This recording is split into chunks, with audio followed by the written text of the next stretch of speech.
লাহিড়ী সাহেব হাসিতে হাসিতে বলিলেন, আমি বুড়ো মানুষ, আমায় কি সাজে রে বেটি? সরোজের কোটে পরিয়ে দে। সুষমা কিন্তু শুনিল না। জ্যাঠা মহাশয়ের কোটেই ফুলটি পিন দিয়া আটকাইয়া দিল। লাহিড়ী সাহেব উহা খুলিয়া হাসিতে হাসিতে সরোজের কোটে লাগাইয়া দিলেন।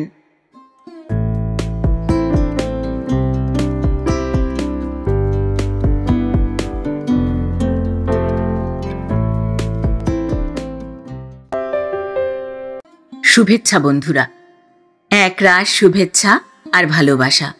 আমি অর্পিতা, আর আপনারা শুনছেন এক ব্যাগ গপ্প ইউটিউব চ্যানেল। বন্ধুরা, শুরুতেই একটা ছোট্ট অনুরোধ। এখনও যারা এক ব্যাগ গপ্প চ্যানেলটি সাবস্ক্রাইব করেননি তাদের উদ্দেশ্যে বলি, আজই চ্যানেলটি সাবস্ক্রাইব করে সঙ্গে থাকুন, উৎসাহ পাব এগিয়ে চলার। আর ইতিমধ্যেই যারা এক ব্যাগ গপ্প চ্যানেলটিকে আপন করে নিয়েছেন তাদের জানাই আন্তরিক অভিনন্দন। সঙ্গে থাকবেন বন্ধুরা আগামী দিনেও। এক ব্যাগ গপ্প চ্যানেলে আপনি শুনতে পাবেন এমন কিছু ভালো লাগা বাংলা গল্প যা জড়িয়ে ধরে বাঁচা যায় আজীবন। আজ পড়ব শ্রদ্ধেয় লেখক প্রভাত কুমার মুখোপাধ্যায় রচিত একটি ছোট গল্প, বাপ কি বেটি। গল্প পাঠ করছি আমি অর্পিতা। শব্দ নির্মাণ করেছেন সাহিত্য সমাহার চ্যানেলের আকাশ। প্রচ্ছদ এঁকেছেন কভারম্যান অভিব্রত। উপস্থাপনায় এক ব্যাগ গপ্প ইউটিউব চ্যানেল। শুরু করছি শ্রদ্ধেয় লেখক প্রভাত কুমার মুখোপাধ্যায় রচিত একটি ছোট গল্প, বাপ কি বেটি। বৈশাখ মাস।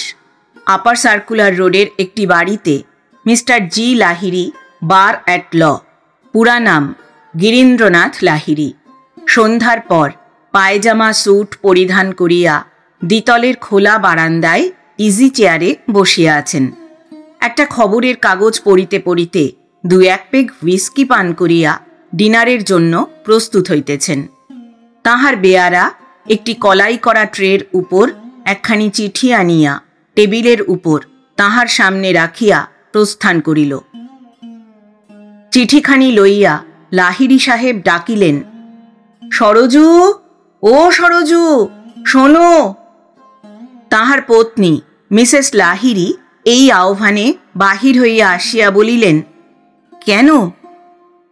সুরেশের মুহুরী কি চিঠি লিখেছে দেখো, বলিয়া লাহিড়ী সাহেব পত্রখানি পত্নীর হস্তে দিলেন। সরোজু পত্রখানি পড়িয়া বলিলেন, তাই তো, সুরেশবাবুর এমন অবস্থা। পরশুও তো তুমি তাকে দেখে এসে বললে অনেকটা ভালো। তা তুমি কি এখনই বেরুতে চাও? এই ডিনার খেয়ে গেলে হতো না? তৈরি প্রায়। সেখানে গিয়ে কি অবস্থা দেখবে, ফিরতে কত রাত হবে বলা তো যায় না।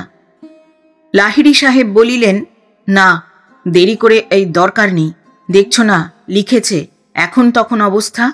আমি এখনই যাই, ফিরে এসে ডিনার খাবো। এই তোমরা বরং খাওয়া দাওয়া সেরে আমার খাবার ঢাকা দিয়ে রেখে দিও। এই বেয়ারা, একটু ট্যাক্সি বোলাও জলদি। বহুত খুব, বলিয়া বেয়ারা ট্যাক্সি আনিতে গেল। মিসেস লাহিড়ী নিকটস্থ একখানা চেয়ারে বসিয়া বলিলেন, আহা, সুষমা ছুরির অদৃষ্টটা দেখো। বিয়ের পর 2 বছর যেতে না যেতেই স্বামী গেল, মা তো আগেই গিয়েছিল, বাপও চলল। কি যে দশা হবে মেয়েটার কে জানে। আত্মীয় স্বজন কে কে আছে গো? মিস্টার লাহিড়ী বলিলেন, বাগবাজারে সুষমার মামারা আছে। সুরেশ তার শ্বশুর বাড়িতে থেকেই কলেজে পড়তো কিনা। তারপর আমি গেলাম ব্যারিস্টারি পড়তে, সুরেশ ল কলেজ জয়েন করলে। মিসেস লাহিড়ী বলিলেন, ওর শ্বশুর বাড়িতে? মিস্টার লাহিড়ী বলিলেন, শ্বশুর শাশুড়ি তো আগে থেকেই ছিল না, দেওর ভাসুর টাসুর আছে বোধ হয়, কিন্তু সে কি এখানে? মুর্শিদাবাদ জেলায় জঙ্গিপুর গ্রামে। তাদের সংসারে গিয়ে পড়লে বউকে তারা ফেলতে পারবে না বটে, কিন্তু সুষমা লেখাপড়া গান বাজনা জানা নব্যতন্ত্রের মেয়ে, সেখানে বাস করা কি ওর পোষাবে? বিশেষত তারা গরিব গৃহস্থ, ও সেখানে গিয়ে তাদের ঘরও নিকাতে পারবে না, ধানও সিদ্ধ করতে পারবে না। মিসেস লাহিড়ী বলিলেন, দেখো, এইগুলো কিন্তু বাপ মায়েদের ভারী অন্যায়। মেয়েকে যদি কলেজে পড়িয়ে মেয়েমি করে তুললি, তাহলে সেই রকম ঘর বরে তাকে দে, গরিবের ঘরে দিস কেন? মিস্টার লাহিড়ী বলিলেন, গরিবের ঘরে কি আর সাধে লোকে মেয়ে দেয়? টাকার জোর না থাকলে দিতে হয়। ওকালতি ব্যবসাতে কোনো দিন তেমন ও সুবিধে করতে পারেনি, তবে বাঙালি স্টাইলে থাকে, খরচপত্র কম, এই যা সুবিধে। নইলে অবস্থা তো সুরেশের আমারই মতো। তুমি খাও ভাঁড়ে জল, আমি খাই ঘটে, বই তো নয়। এই সময় ভৃত্য আসিয়া জানাইল, ট্যাক্সি আসিয়াছে। লাহিড়ী সাহেব বেশ পরিবর্তন না করিয়াই সেই পায়জামা স্যুটের উপরেই একখানা ড্রেসিং গাউন চড়াইয়া বাহির হইয়া পড়িলেন। ট্যাক্সির নিকট গিয়া দেখিলেন পত্রবাহক ভৃত্য সেখানে দাঁড়াইয়া আছে। তাহাকে দেখিয়া বলিলেন, তুই এখনো রয়েছিস? আচ্ছা, গাড়িতে ওঠ, ড্রাইভারের পাশে বস, বলিয়া নিজেও আরোহণ করিয়া আদেশ দিলেন, বউবাজার। ট্যাক্সি ছুটিল। এই সময় লাহিড়ী সাহেবের ঘর গৃহস্থালির কথা কিঞ্চিত বলিয়া রাখি। আজ প্রায় 20 বছর তিনি ব্যারিস্টারি করিতেছেন। তাহার নিজ মুখেই প্রকাশ, তেমন সুবিধা করিয়া উঠিতে পারেন নাই। মাঝে মাঝে রিসিভারি কর্ম পান, ব্রিফও মাঝে মাঝে 2-4টা যে না পান এমন নহে, কিন্তু পুরো দস্তুর সাহেবিয়ানার খরচ তাহাতে পোষায় না। বাড়িখানি তাহার নিজের নয়, ভাড়ার। মোটর কিনিতে পারেন নাই, ট্যাক্সিতে আদালত যান। গৃহে তাহার স্ত্রী মাত্র, কোনো সন্তানাদি জীবিত নাই। একটা বাসন মাজা জল তোলা চাকর এবং একটা বেয়ারা আছে। ঝিকে ঘাগরা পরাইয়া তাহাকে আয়া বানাইয়াছেন। বাবুর্চি আছে, কিন্তু রাঁধে সে দিনের বেলায় ভাত, ডাল, ছেঁচকি কারি, মাছের ঝোল। বাঙালির খাদ্য সবই রাঁধে, তবে সে সব ব্যঞ্জনেই পেঁয়াজ দেয়, মায় মাছের ঝোলে পর্যন্ত। রাত্রে লুচি ভাজে, বেগুন ভাজে, কোনোদিন বা মাছের, কোনোদিন বা পাঁঠার কালিয়া রাঁধে, ফাউল কারিও মাঝে মাঝে রাঁধে। সে সকল রান্না ডিশের ভিতর ভরিয়াই টেবিলে আসে। ছুরি কাঁটা চামচের সাহায্যেই ভক্ষিত হয়।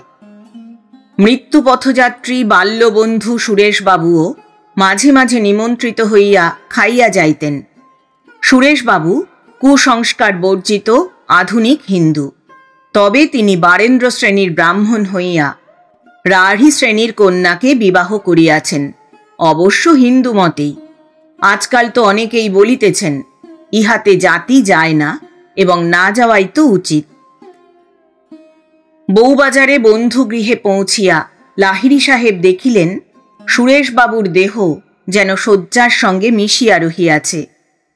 কন্যা সুষমা পিতার পদতলে পাষাণ প্রতিমার মতো বসিয়া, শয্যা পার্শ্বে চেয়ারের উপর একজন ডাক্তার এবং 2 জন বন্ধু।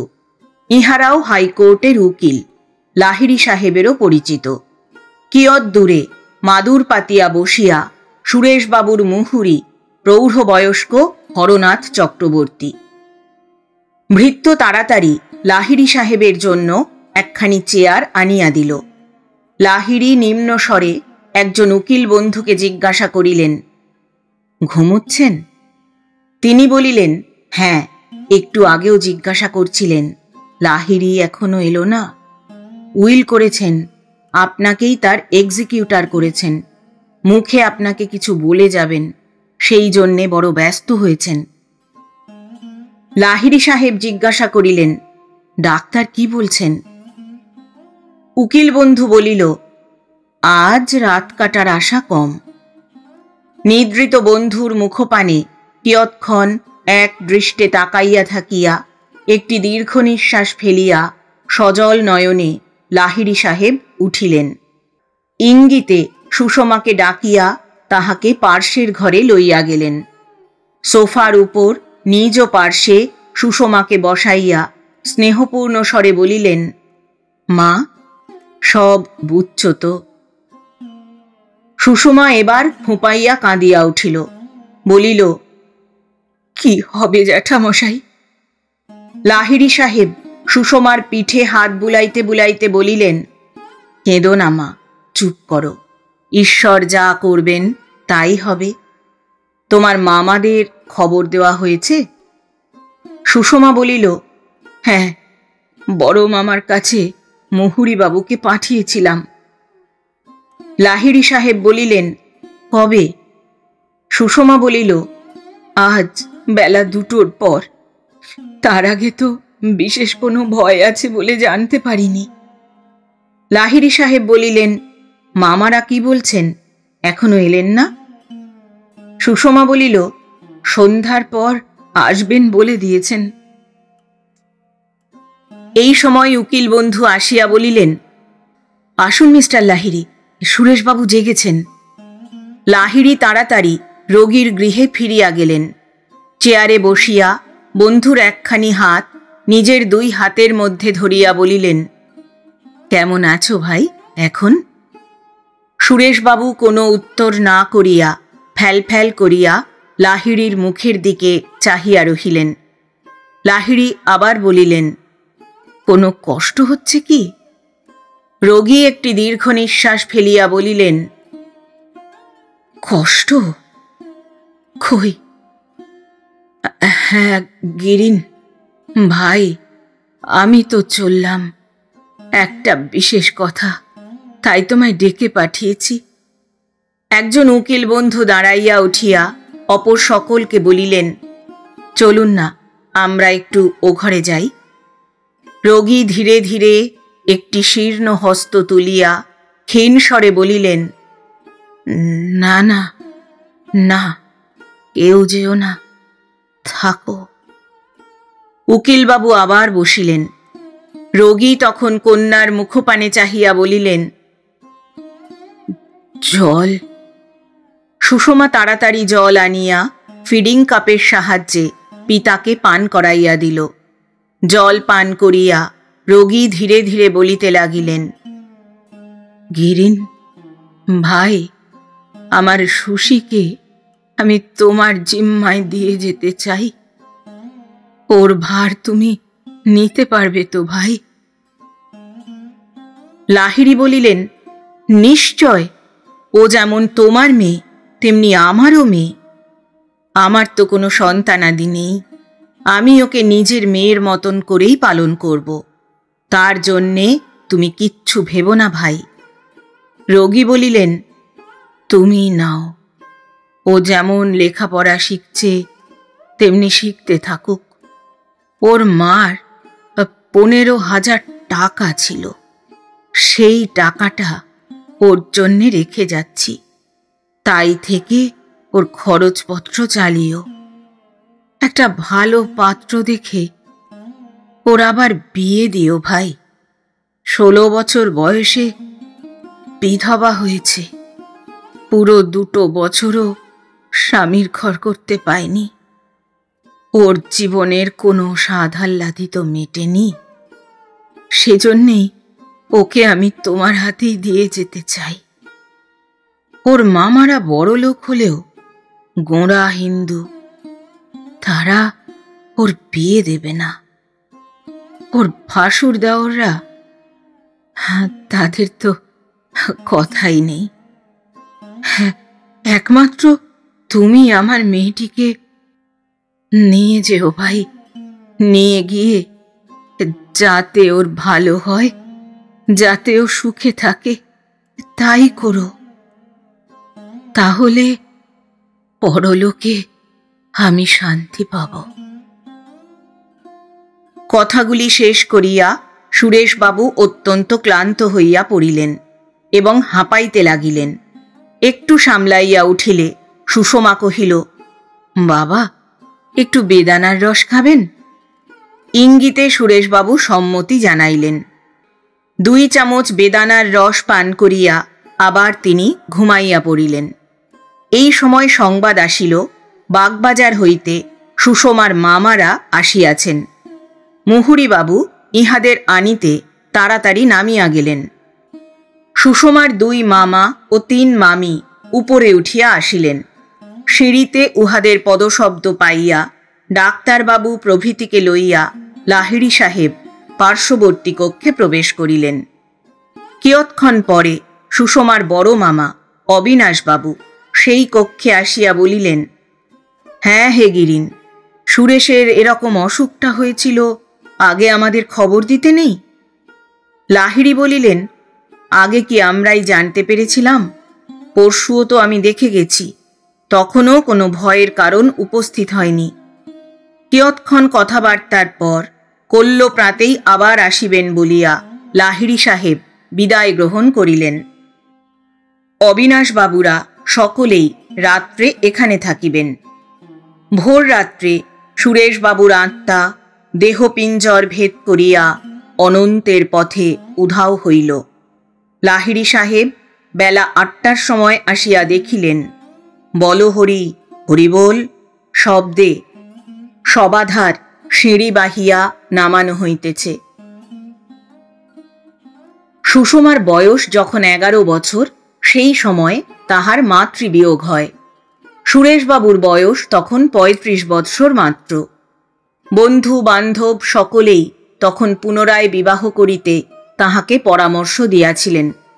কয়েকজন ডাগর মেয়ের পিতাও তাহাকে এজন্য বিলক্ষণ পীড়াপিড়ি করিয়াছিলেন, কিন্তু সুরেশবাবু সম্মত হন নাই।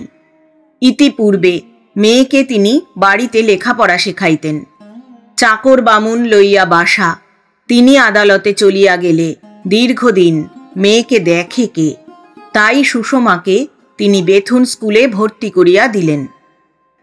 3 বৎসর পরে গরিব গৃহস্থ ঘরের একটি শিক্ষিত সচ্চরিত্র সুদর্শন যুবাকে পাইয়া তাহার হস্তে কন্যা সমর্পণ করিয়াছিলেন। মেয়েকে তখন অবশ্য স্কুল হইতে ছাড়াইয়া লইতে হইয়াছিল। 16 বৎসর বয়সে সুষমার কপাল পুরিল। মেয়েকে সুরেশবাবু শ্বশুরালয় হইতে লইয়া আসিলেন, আবার তাহাকে স্কুলে ভর্তি করিয়া দিলেন। সুষমা এখনো সেই বিদ্যালয়েরই ছাত্রী। আগামী বৎসর তার ম্যাট্রিক পরীক্ষা দিবার কথা। বিধবা হইয়া থান কাপড় পরিয়া রিক্ত প্রকোষ্ঠেই সুষমা শ্বশুরালয় হইতে ফিরিয়াছিল। কিন্তু মেয়ের সে বেশ দেখিয়া বাপের বুকে বড় বাজিল। তাই পিতাকে সান্ত্বনা দিবার জন্য সুষমা সরু পাড় ধুতি, গলায় একটি সরু গোট হার এবং 2 হাতে 2 গাছি করিয়া 4 গাছি সোনার চুড়ি পরিল। হিন্দু বিধবার নিরম্বু একাদশী পিতা তাহাকে করিতে দিলেন না। বলিলেন, তুই যদি মা নিরম্বু উপবাস করিস, তবে আমি বা কোন লজ্জায় খাব? পিতা পুত্রী উভয়ই একাদশীর দিন ফল ও মিষ্টান্ন গ্রহণ করিতেন। মাছ খাওয়াইবার জন্য কন্যাকে তিনি পীড়াপিড়ি করেন নাই। বিপত্নিক হইবার পর হইতে নিজেও তিনি মাছ মাংস ছাড়িয়া দিয়াছিলেন, কিন্তু ছুঁত মার্গের পথিক তিনি ছিলেন না।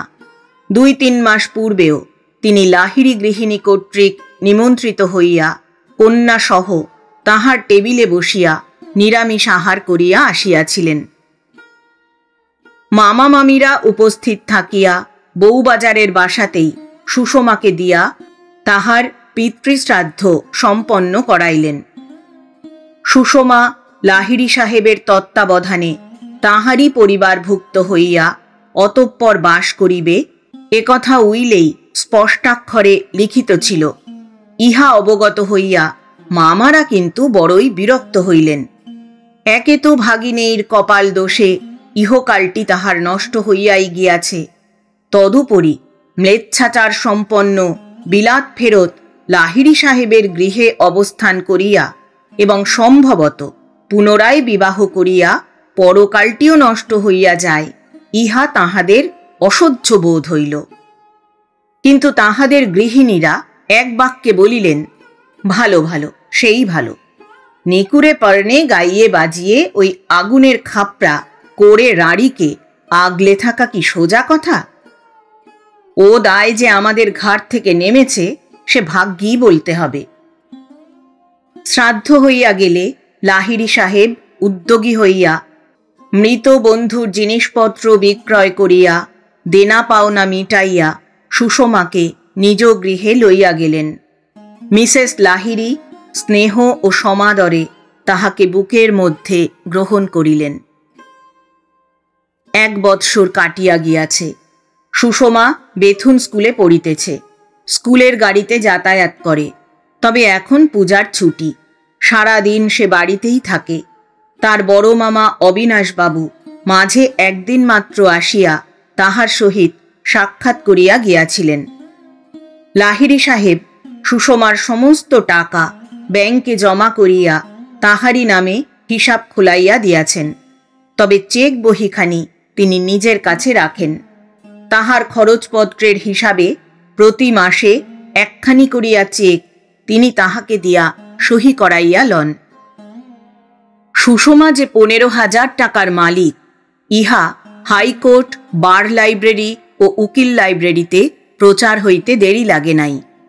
সুষমার পুনরায় বিবাহ দিবার জন্যই যে তাহার পিতা মৃত্যুকালে কন্যাকে লাহিড়ী সাহেবের জিম্মা করিয়া দিয়া গিয়াছেন, তাহাও অনেকে শুনিয়াছে। কিছুদিন হইতে হাইকোর্টের 2-4 জন জুনিয়র ব্যারিস্টার লাহিড়ী সাহেবের গৃহে যাতায়াত আরম্ভ করিয়াছে, কিন্তু সুষমার নিকট তাহারা কেহই আমল পায় না। লাহিড়ী সাহেব তাহাদের মনোগত অভিপ্রায় বিলক্ষণ বুঝিতে পারেন, কিন্তু তিনিও উহাদিগকে উৎসাহ দেন না। কারণ তিনি জানেন এই যুবকগণের অবস্থা কাহারও তেমন ভালো নয়, এবং সুষমার টাকার গন্ধেই তাহাদের এই ঘন ঘন যাতায়াত। একদিন বিকালে স্বামী স্ত্রীতে কথাবার্তা হইতেছিল। সুষমা তখন তাহার সখী ললিতার গৃহে চা পানের নিমন্ত্রণ রক্ষা করিতে গিয়াছে। সুষমা ও ললিতা এক ক্লাসে পড়ে। মিসেস লাহিড়ী বলিলেন, হ্যাঁ গা, সুশীর বিয়ের কি করছ? মিস্টার লাহিড়ী বলিলেন, তেমন মনের মতন পাত্র কই? মিসেস লাহিড়ী বলিলেন, চেষ্টা করলে পাত্র কি আর মেলে না? মিস্টার লাহিড়ী বলিলেন, এ তো সাধারণ হিন্দু ঘরের মেয়ের বিয়ে নয় যে ঘটক লাগিয়ে পাত্র স্থির করব। লাভ ম্যারেজ ভিন্ন আর অন্য উপায় কি আছে? কোনো ছেলের সঙ্গে যদি ওর ভালোবাসা জন্মে যায়, সে ছেলে নিজেই তখন বিয়ের প্রস্তাব করবে। তার গুণাগুণ, তার সাংসারিক অবস্থা বিবেচনা করে আমরা যদি ভালো বুঝি তখন মত করব। মিসেস লাহিড়ী বলিলেন, ওই যে কুমুদ চ্যাটার্জি আসে, ওই ছেলেটি তো মন্দ নয়। সুশীর সঙ্গে ওর একটু মেলামেশায় দিন কতক একটু উৎসাহ দিলে হয় না? মিস্টার লাহিড়ী বলিলেন, ও তো এই সবে বছর 3 হলো ব্যারিস্টার হয়ে ফিরেছে, এখনো কিছুই করতে পারেনি। বাড়ির অবস্থাও ভালো নয়, বিয়ে করে সংসার চালাবে কোথা থেকে? মিসেস লাহিড়ী বলিলেন, আর এই বিনয় সেন? মিস্টার লাহিড়ী বলিলেন, বাপের বিষয় সম্পত্তি কিছু পেয়েছিল বটে, কিন্তু শুনি তার বেশিরভাগই উড়িয়েছে, পাঁড় মাতাল। মিসেস লাহিড়ী বলিলেন, আর ওই যোগেশ মজুমদার? মিস্টার লাহিড়ী বলিলেন, ওর মা বাপ মহা হিন্দু, বিষয় আশয় বেশ আছে বটে, কিন্তু ছোঁড়াটা বড় অলস, কিচ্ছু করতে চায় না। বাপের কাছে মাসোহারা পায়, তাইতে সাহেবিয়ানা চলে। ওর বাপের চেষ্টা খাঁটি হিন্দু মতে ওর বিয়ে দেন। তাঁর অমতে যদিও বিধবা বিবাহ করে, বাপ হয়তো রেগে মাসোহারাটি বন্ধ করে দেবেন, তখন খাবে কি? শুনিয়া লাহিড়ী গৃহিণী বসিয়া রহিলেন। একটু পরে লাহিড়ী জিজ্ঞাসা করিলেন, দেখো, তেমন মনের মতন পাত্র একটি পাওয়াই যদি যায়, সুশী আবার বিয়ে করতে রাজি হবে তো? এত চেষ্টা করেও ওকে মাছ মাংস খাওয়াতে পারা গেল না। তারপর তোমারই কাছে তো শুনেছি আয়াকে দিয়ে ফুল আনায়, রোজ ঘরে দোর বন্ধ করে ঠাকুর পুজো করে। ও কি ফের বিয়েতে রাজি হবে? তুমি বরঞ্চ আগে ওর সঙ্গে কথাবার্তা কয়ে ওর মনটি বুঝে দেখো। এই বিষয়ে কথাবার্তা কয়েছিলে কোনোদিন? মিসেস লাহিড়ী বলিলেন, না, তা কইনি বটে, কিন্তু মনের মতো বর পেলে বিয়ে করতে ওর আপত্তি হবে বলে তো বোধ হয় না।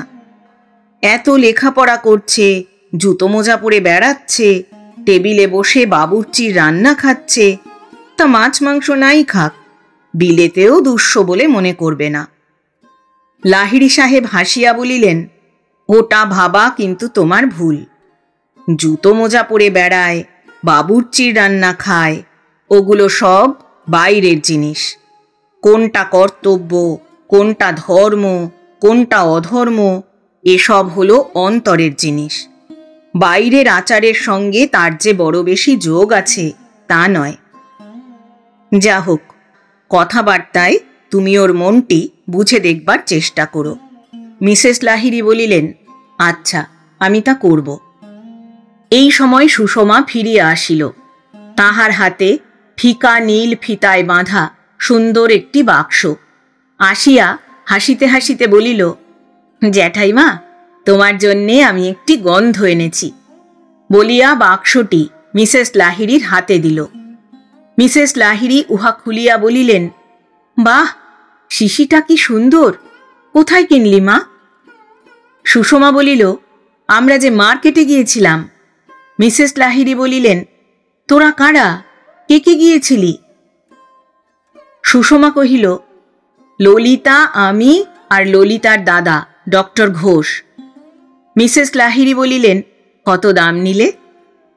সুষমা উত্তর দিল, 7 টাকা।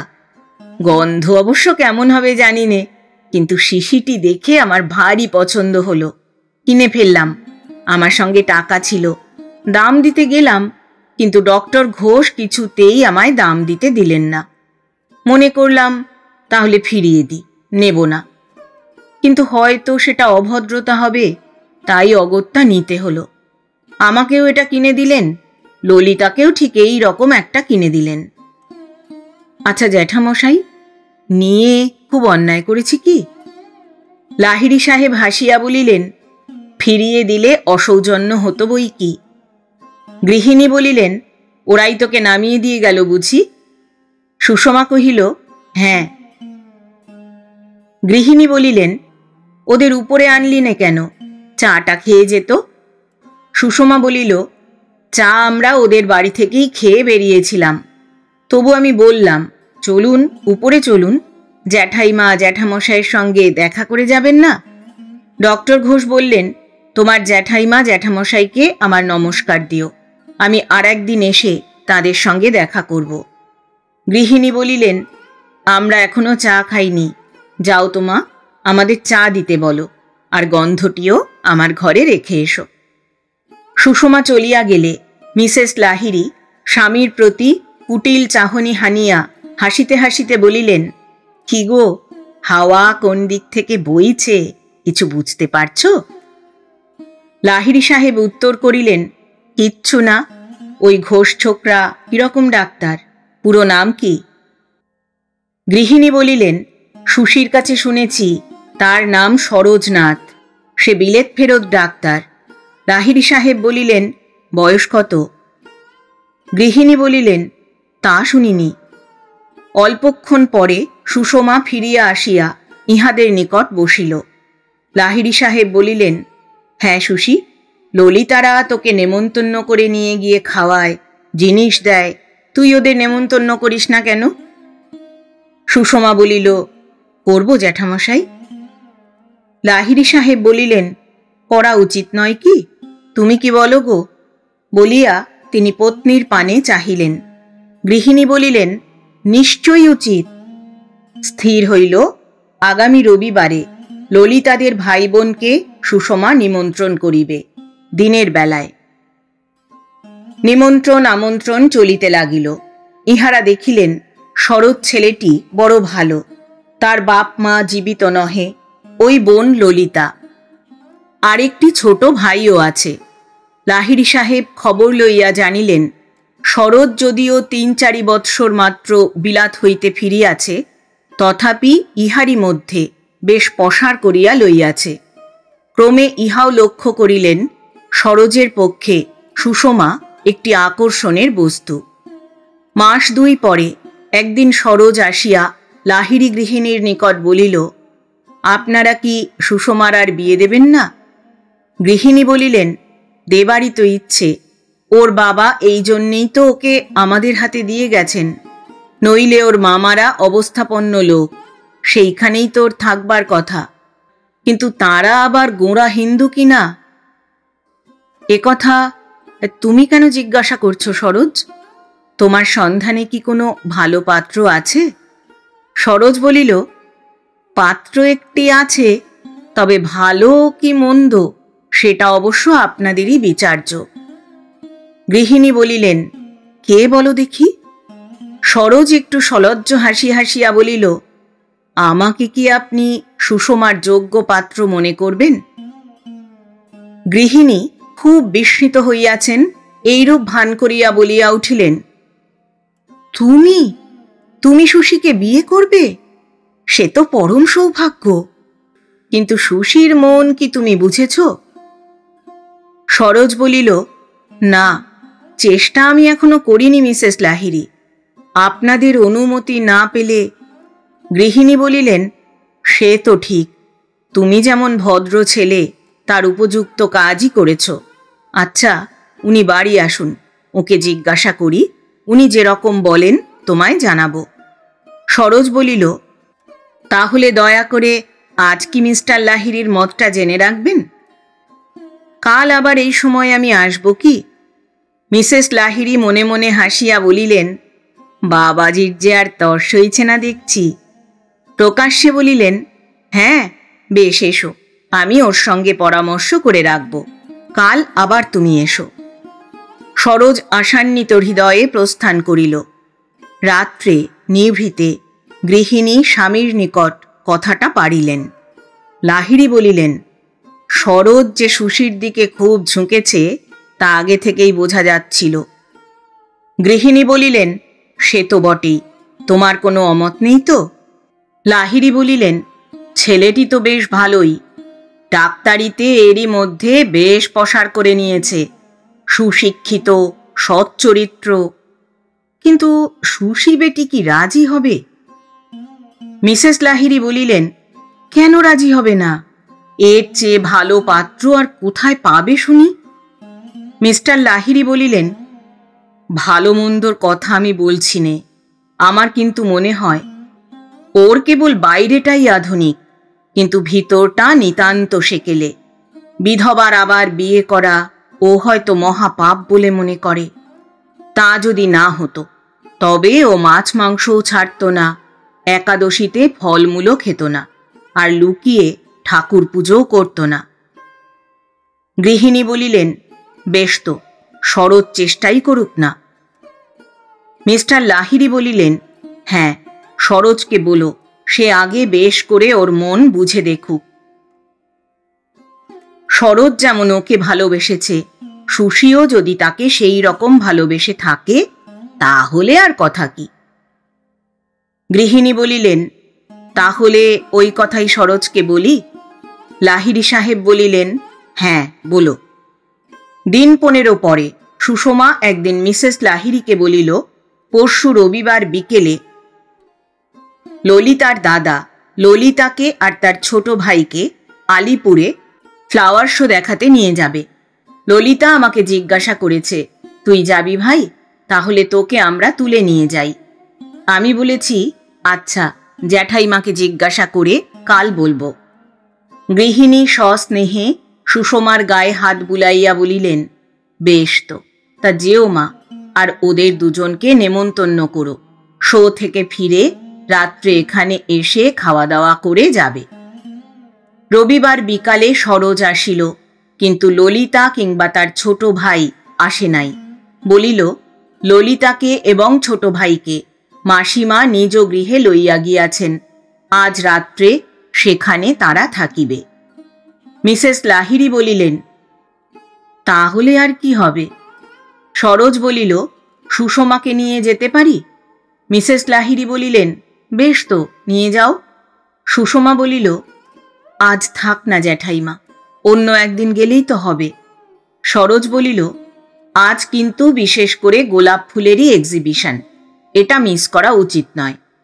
সুষমা বলিল, তাহলে তুমিও চলো জ্যাঠাইমা, জ্যাঠাইমা বলিলেন, আমার কি সময় আছে মা, কত কাজ আমার পড়ে রয়েছে, তাছাড়া উনিও বাড়ি নেই। যাও না, সঙ্গে গিয়ে তুমি ফুল দেখে এসো। সরোজ, ফিরে এসে এইখানেই খাবে তো তুমি? সরোজ বলিল, হ্যাঁ খাবো বই কি মিসেস লাহিড়ী। সুষমা নিতান্ত অনিচ্ছায় বেশ পরিবর্তনের জন্য উঠিয়া গেল। এই সুযোগে সরোজ বলিল, দেখুন, অনেক চেষ্টা করেও ওর মনের কথা আমি কিছুমাত্র বুঝতে পারলাম না। গৃহিণী কয়েক মুহূর্ত চিন্তা করিয়া তারপর বলিলেন, ওর পরামর্শে চলতে গিয়েই তো এরকম হলো, নইলে এতদিন কোন কালে যা হোক একটা হেস্ত নেস্ত হয়ে যেত। সরোজ বলিল, আমার প্রতি ওর যে মন আছে তার কোনো লক্ষণ আপনি কি বুঝতে পারেন? গৃহিণী বলিলেন, ও বড় চাপা মেয়ে, ওসবে আর দরকার নেই, আমি নিজে বরং আজ রাত্রে খোলাখুলি ওকে জিজ্ঞাসা করি। সরোজ মিনতির স্বরে বলিল, আমি চলে গেলে তারপরেই জিজ্ঞাসা করবেন। মিসেস লাহিড়ী বলিলেন, বেশ, তাই হবে। লাহিড়ী সাহেব সস্ত্রীক ড্রয়িং রুমে বসিয়া আছেন। সন্ধ্যার পর সুষমাকে লইয়া সরোজ ফিরিয়া আসিল। সুষমার হস্তে গোলাপ ফুলের মস্ত বড় একটা সাজি, তাহাতে নানা আকার ও বর্ণের ফুল ফার্ন পাতা সহযোগে সজ্জিত। লাহিড়ী সাহেব ও তাহার গৃহিণী পর্যায়ক্রমে সাজিটি হাতে লইয়া পরীক্ষা ও আঘ্রাণ করিয়া উচ্চ প্রশংসা করিতে লাগিলেন। লাহিড়ী সাহেব বলিলেন, সরোজ, তুমি মুখ হাত ধোবে না? সরোজ বলিল, হ্যাঁ ধোব। লাহিড়ী সাহেব বেয়ারাকে ডাকিয়া সরোজকে গোসলখানায় লইয়া যাইতে আদেশ করিলেন। সরোজ চলিয়া গেল। লাহিড়ী জিজ্ঞাসা করিলেন, কত নিলে ফুলগুলো সুশি? সুষমা বলিল, 8.5 টাকা। কিনে আমি দাম দিতে যাচ্ছিলাম, কিন্তু সরোজবাবু কিছুতেই আমায় দাম দিতে দিলেন না। একবার ভাবলাম তবে থাক, নিয়ে কাজ নেই। আবার মনে হলো সেটা হয়তো একটু অভদ্রতা হয়, তাই অগত্যা নিলাম। অন্যায় করেছি জ্যাঠামশাই? না, অন্যায় করনি মা, বলিয়া লাহিড়ী সাহেব পত্নীর দিকে চাহিয়া বলিলেন, তুমি কি বলো গো? গৃহিণী বলিলেন, না নিলেই অন্যায় হতো। যাও মা, তুমি কাপড় চোপড় বদলাও গে, তারপর ফুলগুলি কয়েকটা ফুলদানিতে জল দিয়ে বেশ করে সাজিয়ে ফেলো। 15 মিনিট পরে সরোজ ড্রয়িং রুমে ফিরিয়া আসিল। আর কিছুক্ষণ পরে সুষমাও আসিল, তার হাতে 2টি গোলাপ। একটি জ্যাঠাইমার চুলে পরাইয়া দিল, একটি জ্যাঠামহাশয়ের কোটে বাটন হোল করিয়া দিতে লাগিল। লাহিড়ী সাহেব হাসিতে হাসিতে বলিলেন, আমি বুড়ো মানুষ, আমায় কি সাজে রে বেটি? সরোজের কোটে পরিয়ে দে। সুষমা কিন্তু শুনিল না, জ্যাঠামহাশয়ের কোটেই ফুলটি পিন দিয়া আটকাইয়া দিল। লাহিড়ী সাহেব উহা খুলিয়া হাসিতে হাসিতে সরোজের কোটে লাগাইয়া দিলেন। ইহা দেখিয়া গৃহিণী নিজের খোঁপার ফুলটি সুষমার চুলে গুঁজিয়া দিলেন। বাহ, এ কি! বলিয়া সুষমা আরও 2টি ফুল লইয়া জ্যাঠামহাশয় ও জ্যাঠাইমাকে অলঙ্কৃত করিল। আহারান্তে রাত্রি 10টার সময় সরোজ বিদায় গ্রহণ করিল। লাহিড়ী সাহেবও রাত কাপড় পরিবার জন্য নিজ শয়নকক্ষে প্রবেশ করিলেন। সুশি বলিল, আমিও তাহলে শুই গে জ্যাঠাইমা। গৃহিণী বলিলেন, হ্যাঁ মা, চল, আমিও তোর ঘরে যাচ্ছি, একটু কথা আছে। সুষমার শয়নকক্ষে গিয়া একটা চেয়ারে বসিয়া গৃহিণী বলিলেন, সরোজ তো মহা বায়না নিয়েছে মা। নিজ শয্যা প্রান্তে বসিয়া সুষমা বলিল, কি বায়না জ্যাঠাইমা? জ্যাঠাইমা বলিলেন, তোকে বিয়ে করবার জন্যে খেপেছে। কথাটা শুনিবা মাত্র সুষমা চক্ষু অবনত করিল। গৃহিণী দেখিলেন তাহার মুখে ক্রোধ ও বিরক্তির লক্ষণ ফুটিয়া উঠিতেছে। ক্ষণ পরে সুষমা বলিল, তাহলে তিনি খেপার মতোই কাজ করেছেন জ্যাঠাইমা। গৃহিণী বলিলেন, কেন? সুষমা বলিল, কারণ বিয়ে তো আমি করব না। গৃহিণী বলিলেন, কেন করবে না বাছা? তোমার এই কাঁচা বয়স, ভালো ঘর বর পেলে তো বিয়ে করাই উচিত। কেন, সরোজকে কি তোমার পছন্দ হয় না? বিদ্বান, সচ্চরিত্র, দেখতেও ভালো, নিজে যথেষ্ট টাকা উপার্জন করছে। এর চেয়ে ভালো পাত্র কোথায় পাওয়া যাবে মা? সুষমা বলিল, সে কথা নয় জ্যাঠাইমা, কিন্তু আমি যে বিধবা। গৃহিণী বলিলেন, কেন, বিধবা বিবাহ তুমি ন্যায়সঙ্গত ধর্মসঙ্গত মনে করো না? লেখাপড়া শেখার ফল কি হলো তবে? সুষমা বলিল, সকল বিধবার পক্ষে আবার বিবাহ অধর্ম বা অন্যায় বলে আমিও মনে করি নে জ্যাঠাইমা। গৃহিণী বলিলেন, তবে কেন তুমি বিয়ে করতে চাও না বাছা? সুষমার মুখে আসিয়াছিল, কারণ আমি আমার স্বামীকে ভালোবাসি, আর যতদিন বেঁচে থাকব ভালোবাসব। কিন্তু একথা বলিতে তাহার লজ্জা করিল।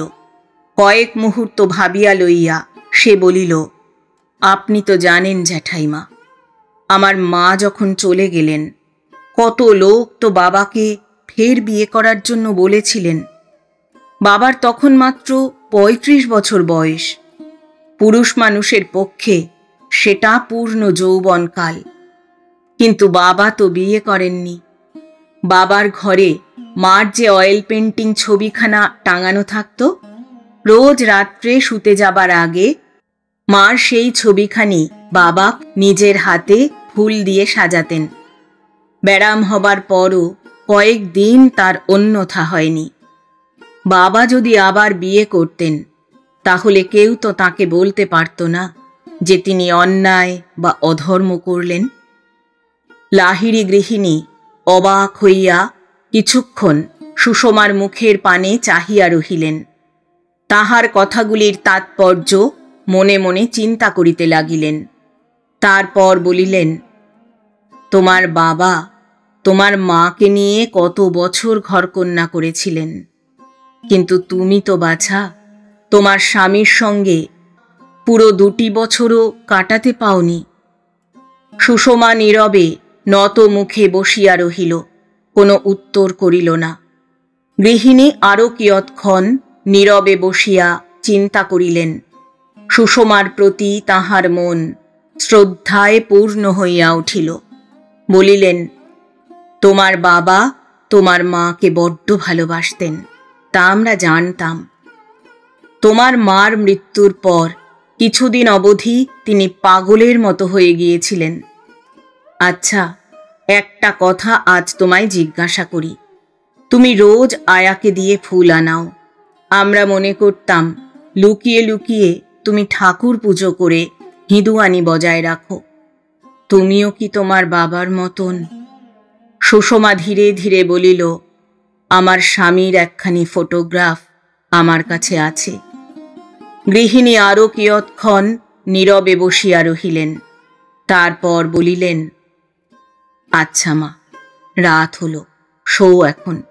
এ বিষয়ে আর কখনো আমি তোমায় অনুরোধ করব না।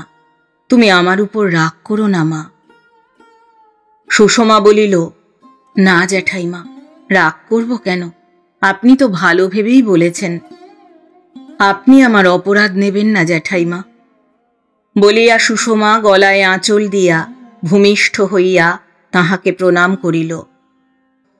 জ্যাঠাইমা চলিয়া গেলে সুষমা দ্বার খিল বন্ধ করিয়া যে দেরাজে তার মৃত স্বামীর ছবি থাকিত উহা খুলিল।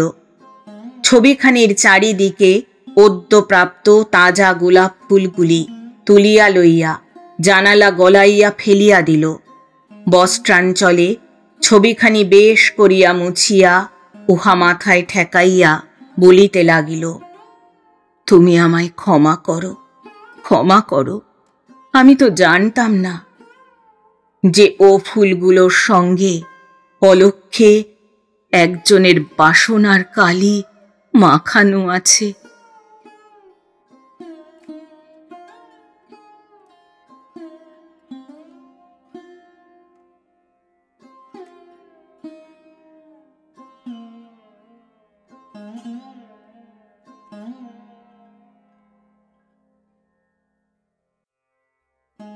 এতক্ষণ শুনলেন শ্রদ্ধেয় লেখক প্রভাত কুমার মুখোপাধ্যায় রচিত একটি ছোট গল্প বাপ কি বেটি। গল্প পাঠ করলাম আমি অর্পিতা। বন্ধুরা, গল্প পাঠ কেমন লাগলো কমেন্ট বক্সে জানাবেন, কিন্তু আমি অপেক্ষায় থাকব। আবার আসব আগামী দিনে আবার কোনো ভালো গল্প বা উপন্যাস নিয়ে। আজ তাহলে বিদায় নিচ্ছি। সবাই ভালো থাকবেন, সুস্থ থাকবেন।